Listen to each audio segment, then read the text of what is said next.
Hi, my name is Roshan Paul, and I'm originally from India, but I'm actually speaking to you from Sao Paulo, Brazil.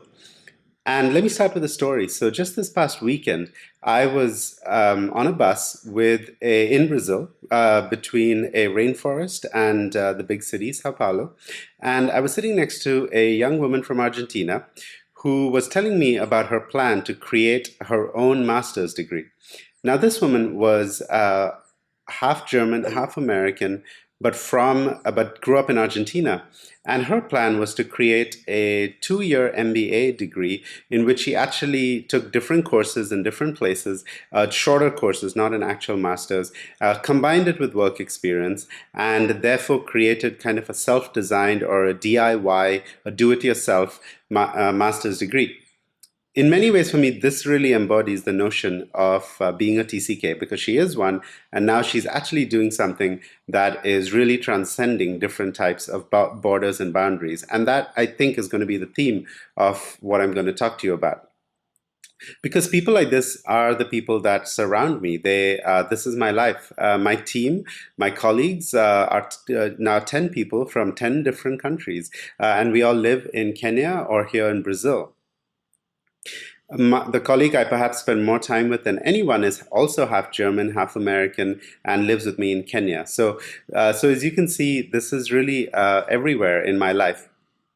But I am not a TCK. In fact, I grew up in India to two Indian parents, and I didn't really spend any time traveling until I was 18, where I moved from India to the United States for university. And that's when I got bit by the travel bug and realized that I was perhaps more of a global citizen, or a global citizen first and an Indian second. So now, 18 years after that first trip to America, I'm talking to you from Brazil, but I live in Kenya. Are you confused yet? Probably not, because you're a TCK and you're used to this kind of thing. So even though I'm not a TCK, I am a global citizen. In the last 18 years, I've lived and worked in every continent except Antarctica, which is on my list.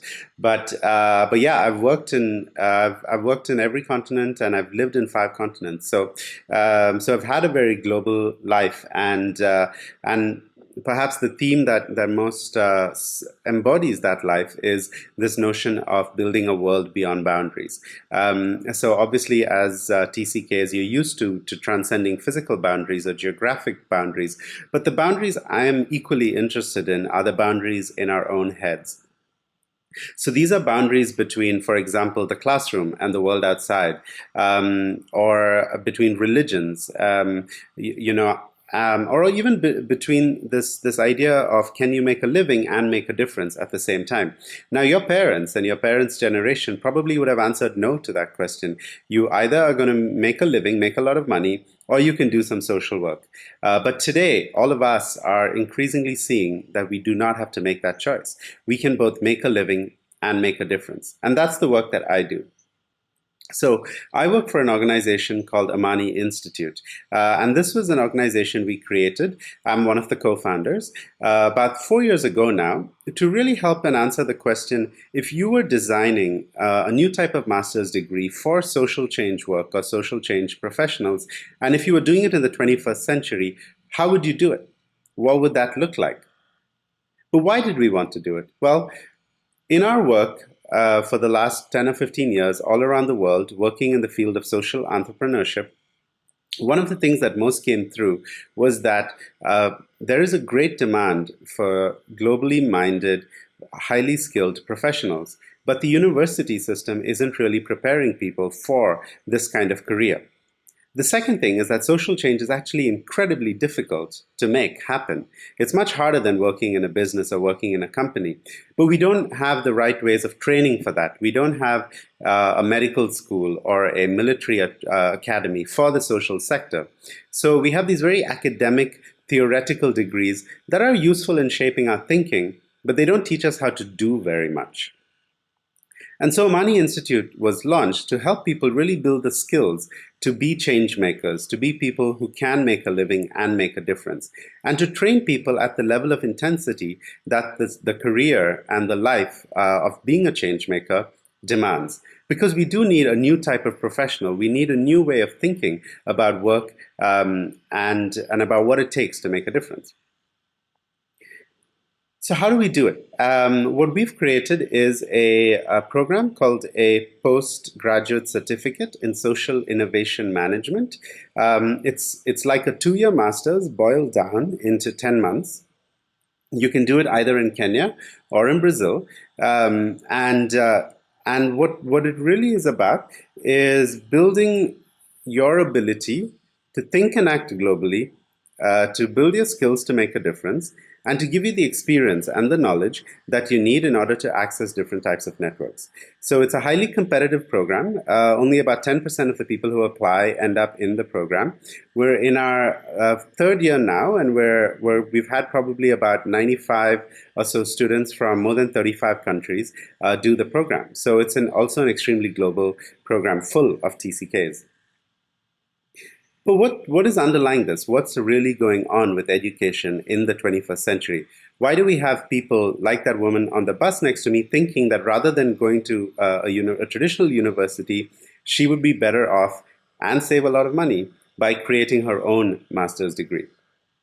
Well, if you look at the way education has been changing in the 21st century, there are 3 things that you get from a typical university degree. The first is a network of people that are going to be your colleagues and people who will give you access to different opportunities as you go into your career. The second is knowledge, right? You learn new things, you develop new ways of understanding and a knowledge about different fields. And the third is a credential, right? It is the stamp that says, I have an undergraduate degree, I have a master's degree. Somebody has put a stamp on me to say, this person has passed this test. Well, what's going on though in the world today? Let's take them one by one. So let's take number 1, network. With social media, with lots of fellowships, with lots of training programs and opportunities, we increasingly don't need and don't even depend on our university group of friends and colleagues and professors for our only source of network. We have networks now all around the world. So the network value of going to university is decreasing. Let's take number 2, knowledge. So now most knowledge that you need can be accessed on Google by the click of a mouse. You don't need an expert standing in front of the room and downloading material to you that you can look up very easily. So the knowledge function of universities is also decreasing. And finally, credential, right? The stamp. Well, this is something that universities are providing that is still quite valuable. But given that many people are questioning the value of a university degree in terms of that it prepares you to think a lot and so on, but not necessarily to do a lot, well, how important is that credential? A lot of employers around the world are questioning what the value of a university degree is. And many people say they would rather train someone themselves than have them go to a university. So there is going to be also a threat to the credential or the stamp that a university provides, right? So networks value is going down, knowledge value is going down, and credential is being questioned as well. So universities are facing a huge challenge about how to stay relevant in the 21st century. One of the biggest things that's causing this is, in fact, the internet. So the internet, with social media and with access to all kinds of knowledge, is really asking teachers to do things in a different way. It's questioning the role of the teacher. The teacher is no longer an expert who knows something that you don't. The teacher should be someone who just facilitates your own learning, your own access to information. Many people have different ideas around this, but I think there is no question that the role of the teacher is changing in the 21st century. What's also changing is the role of the classroom, right? If you don't need to be somewhere where you have someone talking at you, well, then you can access your learning from anywhere in the world. And in fact, since most people, and trust me, anyone over the age of 30 will tell you that they have learned much more from their work life than they ever did in university. This is almost 100% true. So if we are learning more from work than we are from the classroom, what is the role of the classroom? And how can it be more aligned to what we do at work? So at Amani Institute, what we try and do is really help people is really mimic the world of work in the classroom. So we don't have lectures, we don't have exams, we don't have papers. What we do is do a lot of project work. So our fellows or our students are put in teams, and these are teams across cultures, across ages, across professional backgrounds, and they have to work together on projects.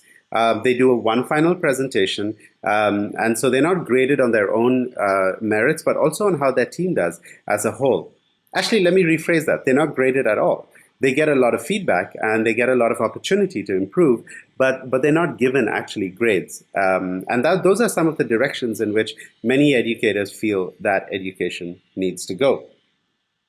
And because TCKs are so used to thinking across boundaries, thinking across disciplines, well, you're going to have an opportunity to lead in this new world, in this 21st century where education is completely breaking down.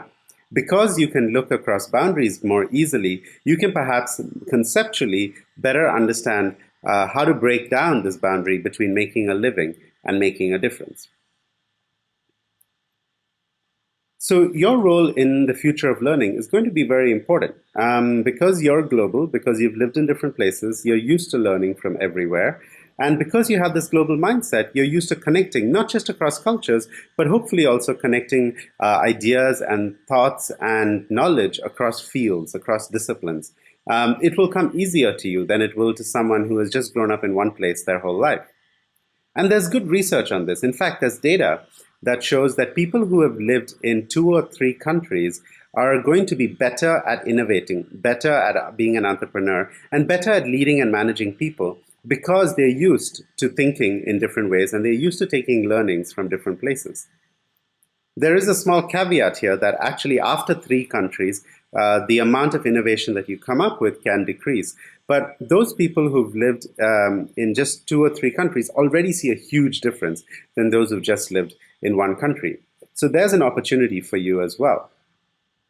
There's also research to show that people who work in different fields are better innovators. So you're better able to take ideas from one field, let's say business, and move it into something else, let's say social change, or let's say media. And vice versa. This dynamic of people working in different sectors is quite powerful and leads to a lot of new ideas. And again, something that many TCKs should have access to. A third really important way in which the TCKs can contribute is in understanding the value and power of your network. We are moving into the network era. We're already in it. And I would say that your global network is perhaps the most important currency that you possess right now. It's worth a lot more than money because it can give you access to things that money cannot buy. And so as you grow up in different countries and studying in different schools and different universities, you're building a global network. And this network is now easier to maintain or to keep in touch with because of Facebook and Twitter and so on. So you can access people differently, and you have already a head start compared to other people in owning a global network.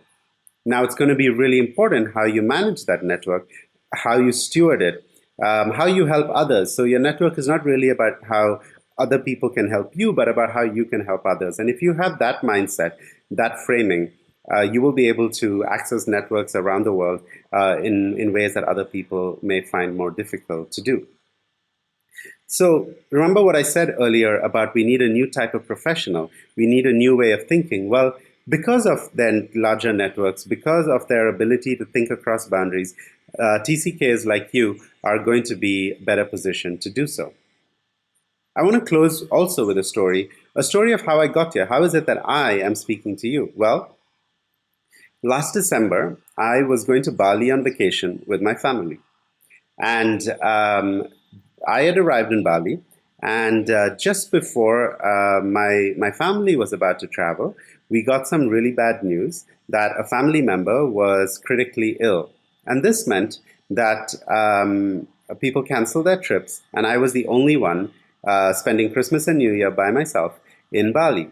So I went to Facebook and I did a post asking my network if they knew anyone who was in Bali at the same time and would be interested in connecting me so that I could meet some new people and hang out. Well, About 15 people replied to that. Many of them had friends that were going to be in Bali, and they connected me to those friends. I even had a couple of friends that I didn't know were in Bali at the time, and I was able to meet some friends I hadn't seen in a long time. But going back to the connections that were made, those connections have led to Amani Institute, my organization, getting new professors, that people we met in Bali that we're now inviting to teach in Kenya. And it also led me, through another mutual friend, to meet Grace, who is the founder of the Change School. So Grace and I have not met in person, but we've Skyped a couple of times and we've really enjoyed it. And through that, I got the invitation to speak to all of you. But that wouldn't have happened if I wasn't alone in Bali and writing on Facebook that I'm looking to meet different people. And I think that really embodies the possibilities of the TCK world or the global citizen world. Because although not a TCK, as I said, I'm definitely a global citizen. Um, so that journey to Bali has me now speaking to you from Brazil, which is really wonderful, I think. And who knows? Who knows where this talk is going to go, or where the story, or where the journey is going to go from here. So thank you very much. I hope you found this interesting. If you'd like to reach out to me, you can easily find me on Twitter. So my Twitter handle is at Rosh Paul. So that's at ROSHPAUL. You can also find Imani Institute very easily on Twitter, on Facebook, and just on the internet by Googling. So if you want to learn more about the work that I do, about creating new forms of education for people to build more meaningful careers in the world, then please feel free to Google me, Google Amani Institute, and reach out. I'd love to talk to any of you.